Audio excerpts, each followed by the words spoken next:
Republican Christine O'Donnell is basking in her sudden prominence. Until just 2 weeks ago, O'Donnell was a long shot, a former marketing consultant, now working odd jobs up against popular 9-term Congressman Mike Castle. But then the Tea Party Express came to town, pledging $250,000 to O'Donnell. Do I think it's Miller time in Delaware? Absolutely.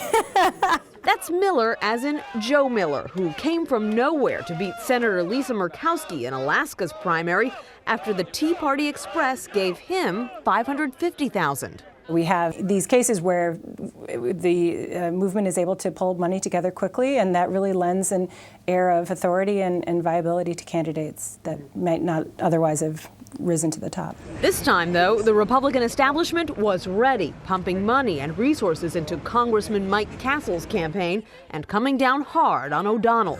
She didn't pay thousands in income taxes. But with a late endorsement from Sarah Palin, O'Donnell is surging, despite being caught fudging about her finances and educational background. Many voters in this moderate state know her best for her anti-porn, pro-chastity views.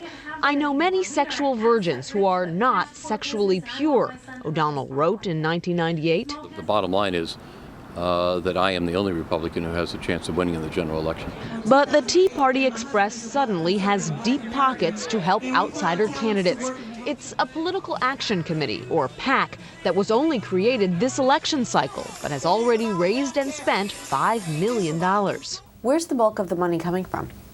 Interestingly, it's coming from individuals who appear to be unaffiliated and low profile politically. A win in Delaware for O'Donnell would be the biggest feather in the Tea Party's cap yet after Senate primary victories in Utah, Kentucky, and Alaska. Nancy Cordes, CBS News, Capitol Hill.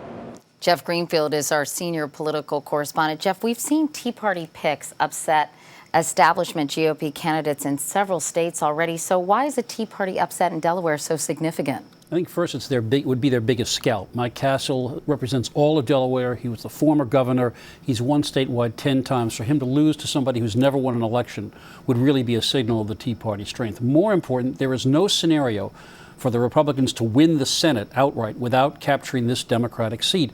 And by all accounts, Mike Castle, if he won, would be a heavy favorite to win in November. Christine O'Donnell, if she won, would be a heavy underdog. There's also another Republican primary in New Hampshire tomorrow, and I understand a similar scenario may be playing out there. It's less dramatic, but it's the same idea. Again, if the Republicans want to hold the Senate or take the Senate, they have to hold the Senate seats they now control, as they have in New Hampshire.